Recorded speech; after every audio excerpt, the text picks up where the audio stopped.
why don't you take it away and tell us what happened in episode 2 of campaign 3 of Critical Role? Alrighty. Yeah. So just jump right into it. The episode picks up right where we left off at the end of episode 1 with this motley crew that we've assembled facing off with Lord Esteros. He basically starts charging at him, and basically a brawl just kind of busts out here. It's insane. Orem hesitates for a second because this is all coming out of nowhere, and he's like, "Are we really going to attack this old man?" But it gets brutal pretty quick. Everyone's fighting except Bertrand Bell, who, while this kind of chaos is broken out, decides to just mosey his way on over to the fireplace and finds a glass of scotch that Lord Esteros had been drinking before the party arrived, and he just takes a sip, and is like, "Good job, everyone. Keep going." Yeah. And so they keep fighting, and a couple cool things happen in the fight early here. Laudna showcases her ability Unsettling Presence, which she describes as her jaw unhinging and her eyes beginning to like drip an oily black. And I just thought that was awesome and worth mentioning. And FCG also showcases one of his abilities. It was called Transfer Suffering, I believe, which he shares damage with someone. And Lord Esteros just basically put the pummeling on Orem. I think Matt describes that he like cracks his kneecap, makes Orem fall to the ground, and just starts bashing him. And so FCG is like, "Yeah, let me help you out here." And actually, this turn from Lord Esteros was nuts because he does all of that to Orem, and then he action surges, which gives him basically like a complete refresh of his turn. He goes and gets a natural 20 on Laudna, and then strikes Dorian twice, knocking him unconscious. Um, Yeah, so it was kind of like what just happened is yeah, really what I was thinking. It was this like, this old man can pack a punch. yeah, So he knocks out Dorian, and so Fern and Imogen are, trying to do their best, do some damage to him, while FCG goes and gets a healing word on Dorian to get him back conscious. And Dorian, in turn, then healing words Orem to get him back up after that brutal beating he'd taken. And at this point, Bertrand finally decides to join the fray, and so he unsheaths his sword, makes his way over to the combat, and he decides to throw his glass of scotch to try to hit Esteros, but unfortunately Travis nat ones and ends up hitting Fern in the back of the head. So basically, now that Orem's back up, Laudna recovers from that nat 20. They all go in and give some more attacks, which leads Esteros to screaming, "Enough!" Kind of like we classic thought he might, enough. yeah. Yeah. And he's like, "Okay, I've seen enough. You've proven it to me." So he strolls back to his armchair and takes a seat and is like, "Let's talk." And as he's kind of going back to his seat, Ashton takes their knife and throws it and stabs Bertrand in the chest, basically letting him know, like, "Hey, thanks for participating. Like, what are you doing here?" So yeah, Esteros sits down in his chair and calls everyone closer to him. And his cane that he's been wielding in combat, he actually messes with it a little bit. And this magical energy pulsates from it that affects everyone in the party except for Imogen and Laudna, who were still standing at the back of the room. Right. Causing everyone had to make a charisma save. It's later revealed to be that this was a Zone of Truth spell, which Dorian gleaned that later from having been familiar with that type of magic in the past. So Right. Esteros was, making sure that this next conversation they were all having was going to be on the up and up. And so what he does is he asks them their intentions, wants to know what they're here for, why have they sought him out.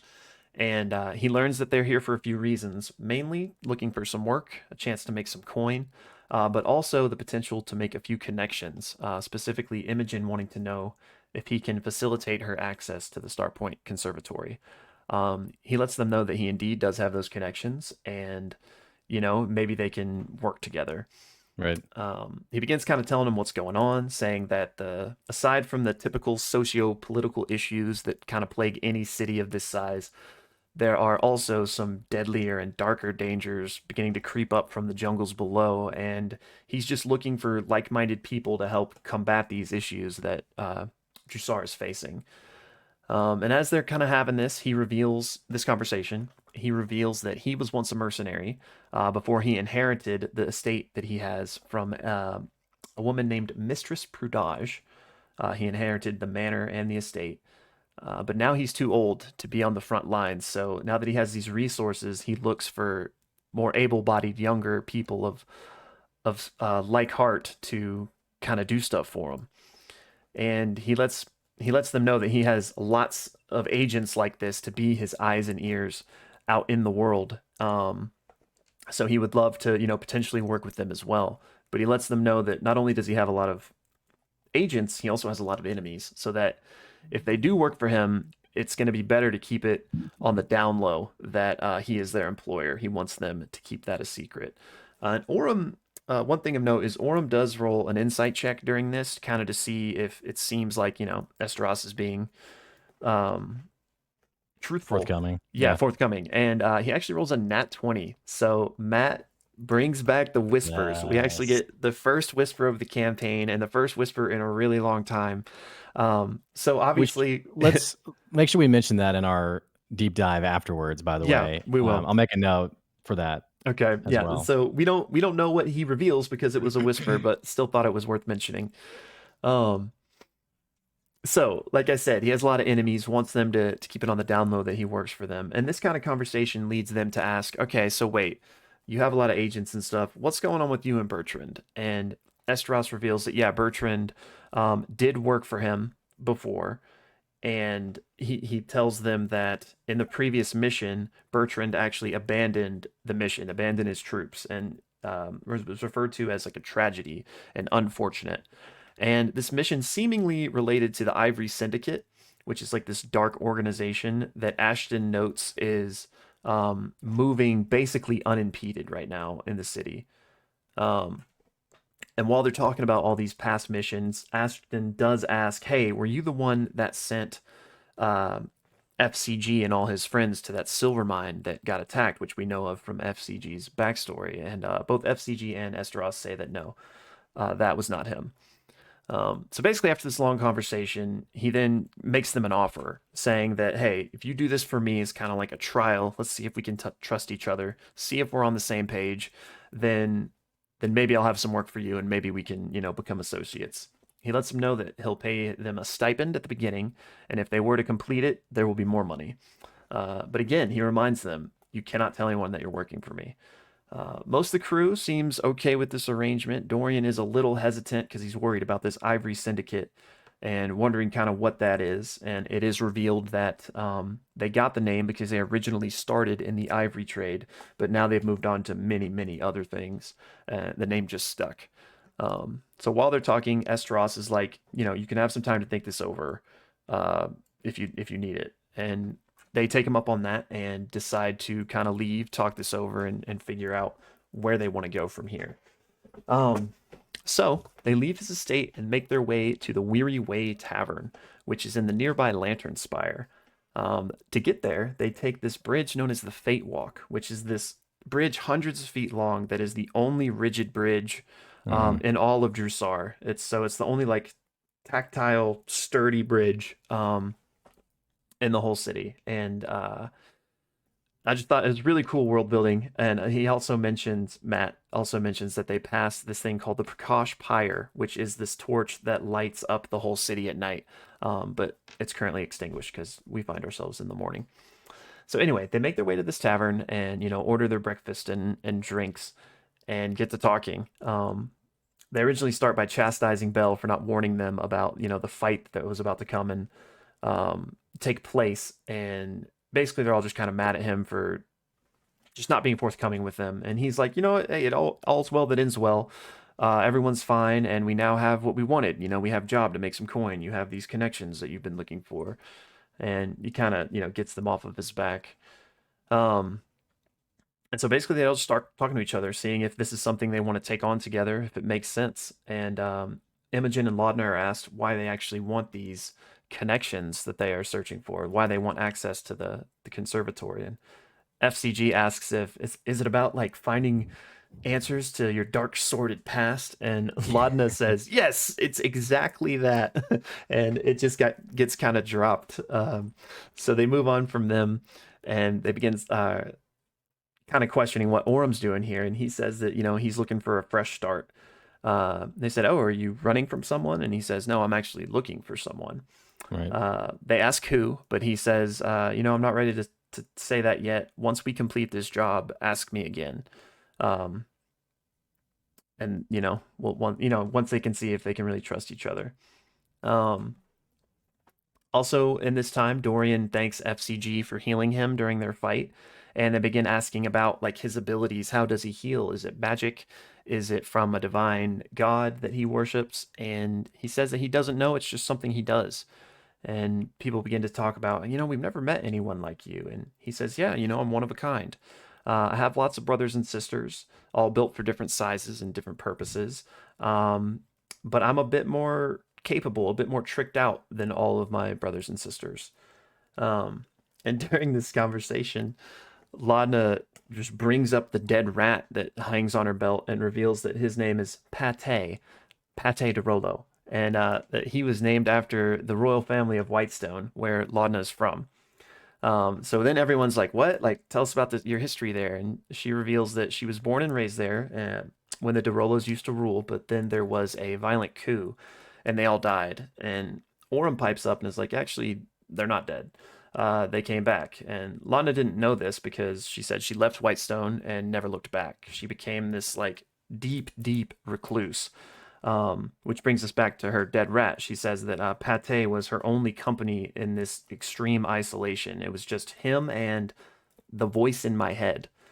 Um, which You so gotta and you gotta mention the amazing Cockney accent yes, as she puppeteers Pate. yes, Pate is incredible, and Highlighted the episode. it was. I hope that voice stays for the whole campaign.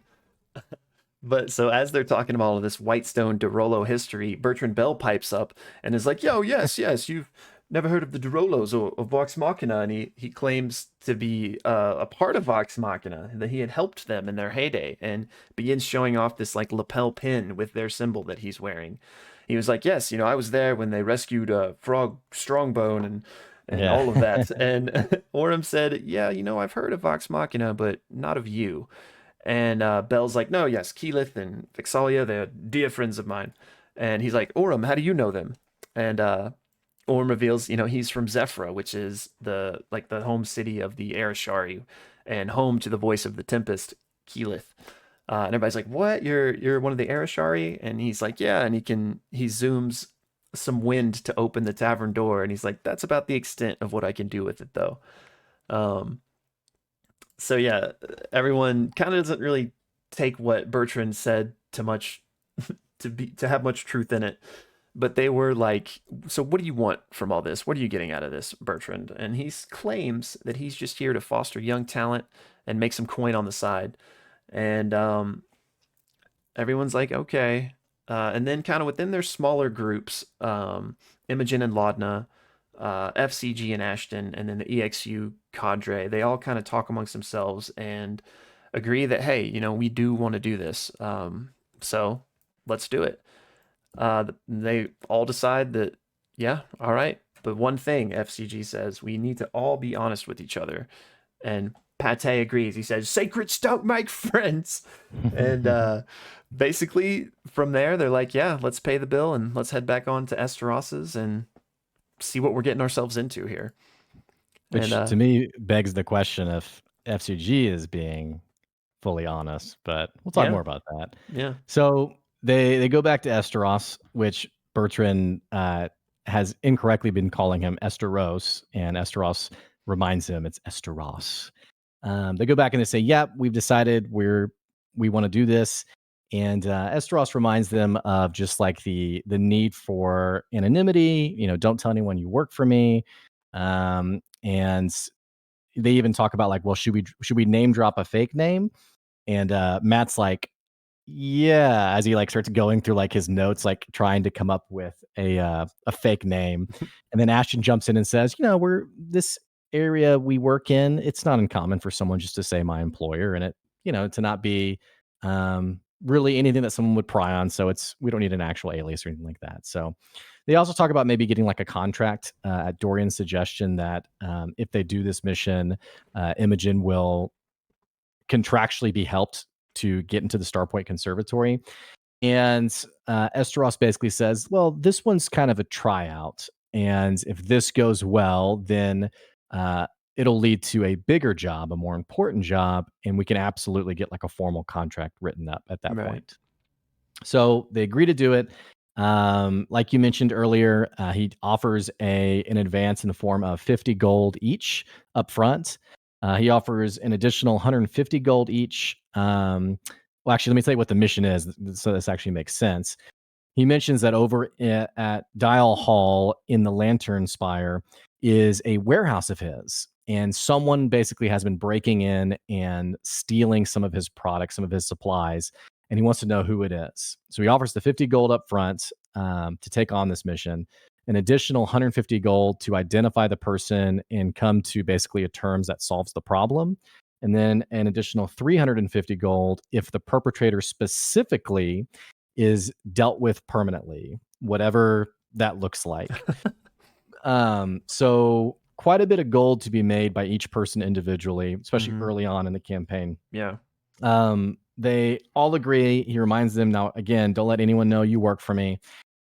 Dorian is observing the walking stick, and like you mentioned earlier, he remembers this time as a child where he had done something wrong and someone had cast a spell to sort of force him to tell the truth, and realizes it's the same kind of, it's emanating that same energy. And then Fern, Orem, and someone else notices shiny things all around the room, and they realize it's weapons that are literally hidden all over the room. Yeah. Fern specifically notices a shiny object between two books, and it is a stiletto. And in natural Fern chaotic order, she says, I want to try to steal it. Like immediately, I've taken on this mission, and so she tries to steal it. She rolls a 4 on the sleight of hand check. So Esteros sees this happen, and then she basically lies and says like, oh, I was just like, I knocked it over, I'm so clumsy.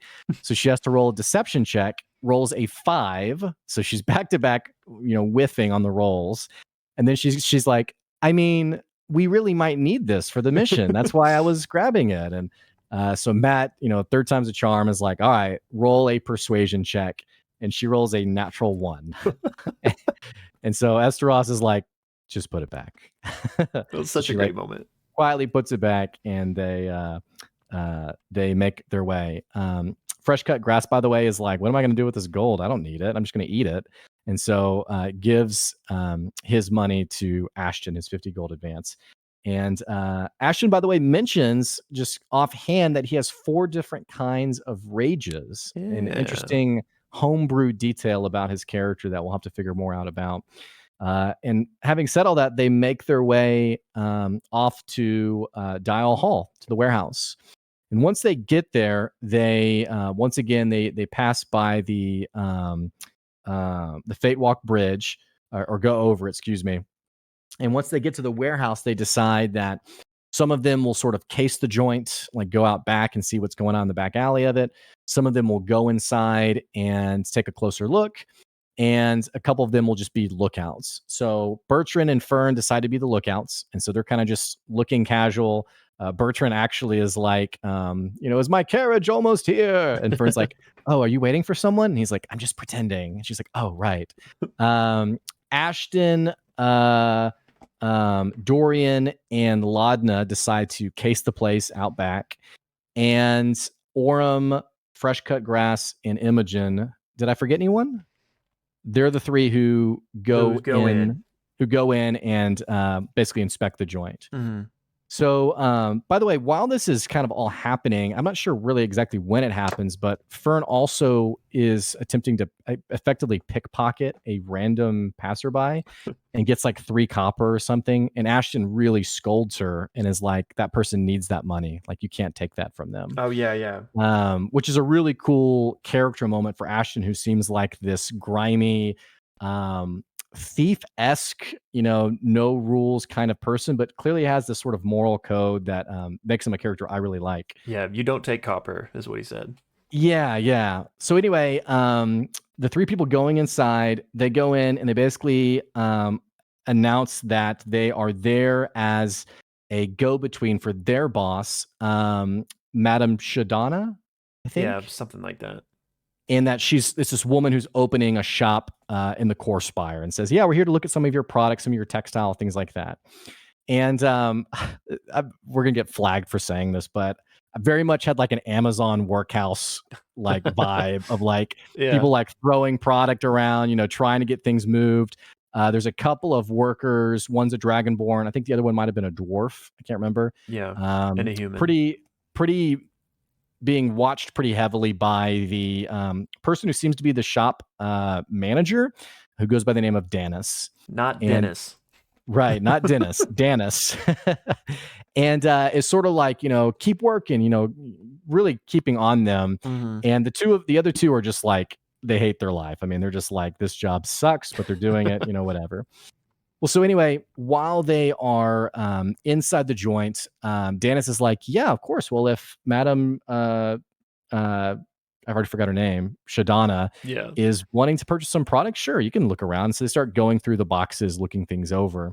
And while this is happening, Fresh Cut Grass casts Detect Thoughts, and Imogen uses her feat, which we're not quite sure what this homebrew feat is, but once again lets her also detect thoughts, and she's also doing telepathy to Orem and Fresh Cut Grass, who are kind of like, "Whoa, like Yeah. this You is can speak to crazy." my mind?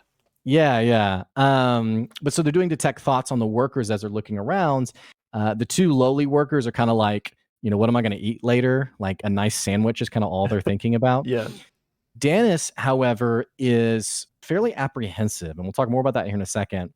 The party splits up, each worker's kind of helping them look around, and Orem actually finds one crate that has signs of being broken into. It has splintered wood on the corner of it, and there is a dusty residue, sort of a crystal residue, around the crate as well. Opens it up. Surprisingly, not very much has been stolen. It actually looks like someone was looking for something very particular. And it seems like in the middle, there is a gap in this open crate, which is full of like textiles and linens. It seems like there's a gap where maybe something had been and was taken out. Fresh Cut Grass at a separate box sees something similar and does I can't remember if it was an Arcana check or a history check, but basically Matt reveals that this is broomstone, which is an extremely rare substance. It was used back in the Age of Arcana to sort of power the flying cities, and nowadays is used by the airships. It's what powers the airships to allow them to actually fly. Right.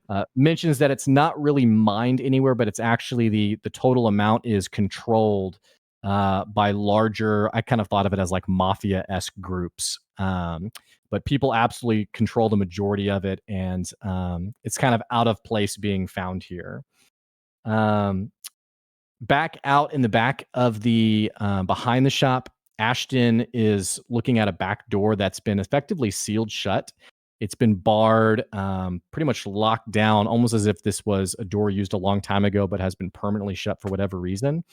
And then Dorian and Laudna decide to fly up onto, they use Dorian's winged boots to fly up on top of the warehouse. And it's covered by like bird poop and Simurg poop. And Simurg was the hawk-like animal with like the wolf dog head that the guards seem to ride around the city. And they do find a what seems to be a sack that has some coin in it, and they're kind of like, what's a coin purse doing up here? But otherwise, they don't see any kind of entryway. They don't see any kind of what's it called, like the ceiling, like a skylight. Yeah, they don't see a skylight, anything like that. It seems like it's pretty much not really much of that interest up there. Mm-hmm. And then meanwhile, Fern and Bertrand, Fern's getting really bored, and she's like, I think I'm gonna go inside. And Bertrand, before that, was kind of like, yeah, you want to go inside? Haha. And she's like, yeah, I think I will. And he's like, wait, what? She goes in and is like, hello, I'm here to buy some of your textiles. And Danis is like, I don't know what's going on right now, but this really isn't like a open shop for people to come in. And either it's Fresh Cut Grass or Imogen who peers deeper into her mind, and they sense that she's thinking, just get them out now, get them out. Yeah. Extremely nervous about people being here. So they're sort of brisked out of the store. They decide to sort of do a stakeout and break in after the shop's closed. So one by one, they watch as the employees leave. And then Danis leaves very abruptly, is looking around very suspiciously, locks the door quickly. And as she's locking the door, Dorian has actually cast invisibility on Orem, who has snuck in through the door as one of the employees are leaving, and he's just waiting inside. Now, part of this plan was that Imogen would do telepathy with Orem, but it only works on someone she can see. And so Orem, because he's invisible, she can't cast it on him. Yeah. And so Danis closes the door, locks it, and Orem finds himself totally isolated in this warehouse, which, by the way, all the lights have been put out because the shop is closed. And so he's in pitch black darkness, kind of feeling along the wall. He Like, doesn't have dark vision. Yeah, he's like, what am I doing here? Imogen and Bertrand, seeing Danis so suspiciously leaving, they decide we need to follow her ASAP. So they actually leave their post to follow. And then Fern decides to try to communicate with Orem. So she goes out back and begins banging on that sealed door from before, which causes Orem to sort of panic of like, what is that noise? He pulls out his sword. It's like, what is going on? Yeah, it's like, and that is what happened on episode 2 of Critical Role. Left us on kind of a cliffhanger. So it did. It felt like a straightforward episode, but that was a long recap today. There's a lot of details. Lots to talk about, for sure. Well done, my friend. Those of you who've been watching, by the way, this recap gets cut out and put onto a separate chunk. So if you're watching the recap, click below to get the full episode. And those of you who are here with us on the full episode, now we talk about my favorite part, our thoughts, theories, and ideas for this episode, which, by the way, if you have your own thoughts, definitely leave them in the comments below. We want to read about it, hear about it.